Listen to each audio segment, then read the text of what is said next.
Delhi capitals அணியை 59 ரன்கள் வித்தியாசத்தில் வீழ்த்தி பிளே ஆஃப் சுற்றுக்கு 4வது அணியாக தகுதி பெற்றது மும்பை இந்தியன்ஸ் அணி.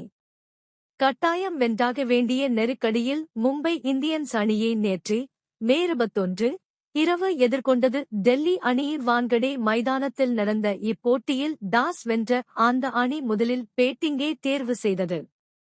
அதன்படி களமிறங்கிய மும்பை அணி 20 ஓவர்கள் முடிவில் 5 விக்கெட் இழப்பிற்கு 180 ரன்கள் குவித்தது. அந்த அணி 18வது ஓவர்கள் முடியும் போது 132 ரன்கள் மட்டுமே குவித்திருந்தது. இதனால் வெற்றி டெல்லி பக்கமிருந்தது. ஆனால் களத்தில் இருந்த சூரியகுமார் நமந்தீர் ஜோடி கடைசி 2 ஓவர்களை விளாசி தள்ளியது. முகேஷ் குமார் வீசிய 19வது ஓவரில் 3 சிக்ஸ் 2 பவுண்டரியுடன் 27 ரன்கள் குவித்தது. தொடர்ந்து சமீரா வீசிய கடைசி ஓவரில் 2 சிக்ஸ் 2 பவுண்டரியுடன் 21 ரன்கள் கிடைத்தது. இதனால் கடைசி 12 பந்துகளில் மட்டும் 48 ரன்கள் விட்டுக் கொடுத்து தன்னைத்தானே பாதாளக் குழியில் தள்ளிக் கொண்டது டெல்லி அணி. கடைசி வரை ஆட்டமிழக்காமல் இருந்த சூரியகுமார் 73 ரன்கள் குவித்தார். தொடர்ந்து களமிறங்கிய டெல்லி அணியின் வீரர்கள் சீரான வேகத்தில் தங்களது விக்கெட்டுகளை பறிகொடுத்தனர்.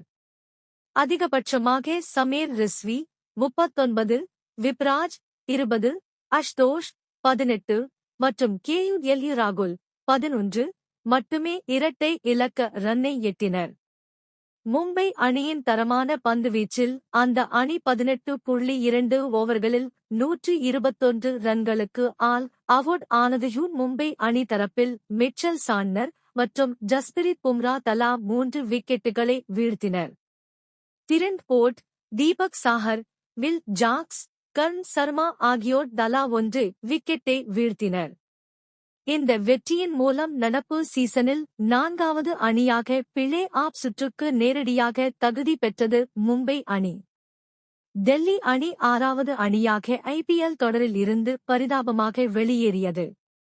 IPL வரலாற்றில் ஒரு அணி, டெல்லி, தனது முதல் 4 ஆட்டங்களில் தொடர்ச்சியாக வென்ற பிறகு பிளே ஆஃப் சுற்றுக்கு தகுதி பெறாமல் போனது இதுவே முதல் முறை.